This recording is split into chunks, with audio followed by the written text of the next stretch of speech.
Lévitique 3. Si on offre en sacrifice de communion une tête de gros bétail, mâle ou femelle, on présentera un animal sans défaut à l'Éternel. On posera la main sur la tête de la victime avant de l'égorger à l'entrée de la tente de la rencontre. Les prêtres, descendants d'Aaron, aspergeront de son sang tous les côtés de l'autel. De ce sacrifice de communion, on offrira à l'Éternel, en les consumant par le feu, la graisse qui recouvre les entrailles et toute celle qui y est attachée, les deux rognons et la graisse qui les enveloppe, qui couvre le dos, ainsi que le dessus du foie qu'on ôtera avec les rognons. Les descendants d'Aaron les feront brûler sur l'autel, par-dessus l'holocauste déjà placé sur les bûches qui sont sur le feu. Ce sera un sacrifice consumé par le feu, à l'odeur apaisante pour l'Éternel. Si c'est du petit bétail qu'on offre en sacrifice de communion à l'Éternel, on offrira un mâle ou une femelle sans défaut. Si l'on offre un mouton en sacrifice, on le présentera devant l'Éternel.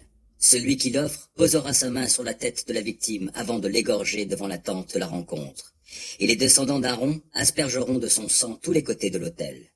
On prélèvera de ce sacrifice de communion pour l'offrir à l'Éternel en le consumant par le feu, les parties grasses, la queue entière coupée près de l'échine, la graisse qui recouvre les entrailles et toute celle qui y est attachée, les deux rognons et la graisse qui les enveloppe et qui couvre le dos, ainsi que le dessus du foie qu'on ôtera avec les rognons. Le prêtre les fera brûler sur l'autel. C'est un aliment consumé par le feu, à l'odeur apaisante pour l'Éternel. Si c'est une chèvre qu'on offre, on la présentera devant l'Éternel. On posera la main sur la tête de l'animal avant de l'égorger devant la tente de la rencontre, et les descendants d'Aaron en aspergeront de son sang tous les côtés de l'autel.